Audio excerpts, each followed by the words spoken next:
Andrew Collins wasn't lonely, just tired of introductions that went nowhere. He re-entered the dating world only to find it had become a game of speed, where a real conversation felt like asking too much. Andrew hadn't planned on dating again.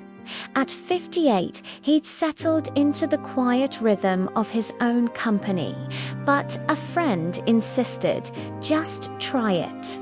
Everyone's doing it. It was an app, a world of swipes, likes, and carefully curated glimpses into strangers' lives. He filled out his profile with an honesty that felt almost naive. He posted a recent photo, smiling with his dog. He wrote that he liked old films, long walks, and good coffee. And then he dove into the stream. It was a flood of faces, a cascade of smiles, hobbies, and witty one-liners. He'd swipe right. Sometimes there was a match. A flurry of messages would follow. Hey, how's your week? What are you looking for? The conversations were pleasant. They were also interchangeable. They followed a script, and everyone seemed to be reading from the same page. He went on dates, coffee shops, wine bars, casual dinners. He met kind people, interesting people. But each encounter felt like a polite interview, a mutual assessment.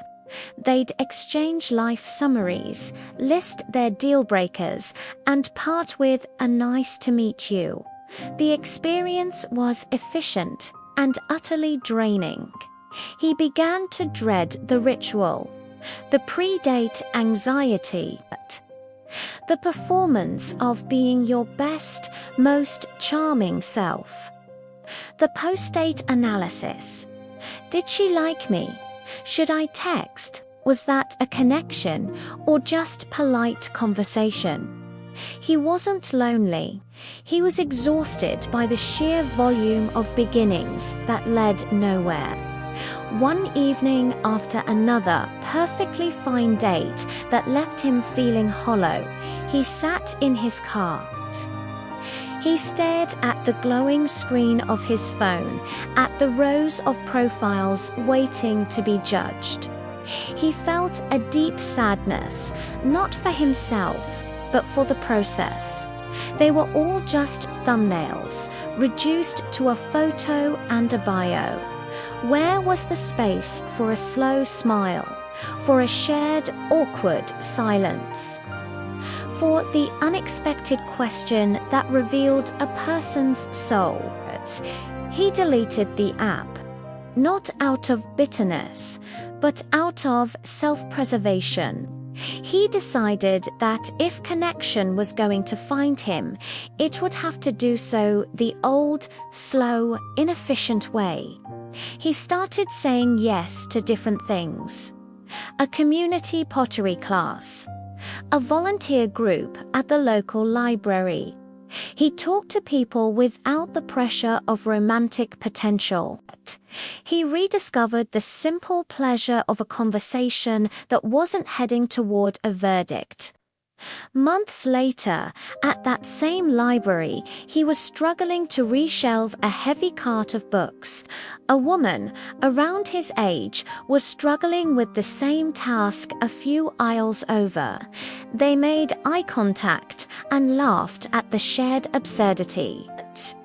She said, "I think we need a strategy." He said, "I think we need a coffee break."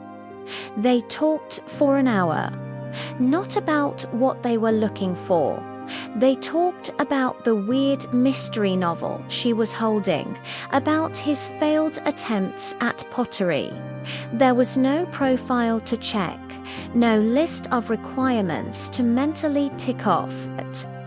It was just two people, tired from lifting books, finding a moment of genuine, unscripted humor.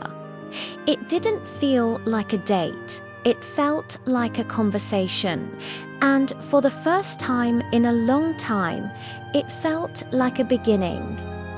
The lesson here, in a marketplace of instant connection, we often confuse access with intimacy.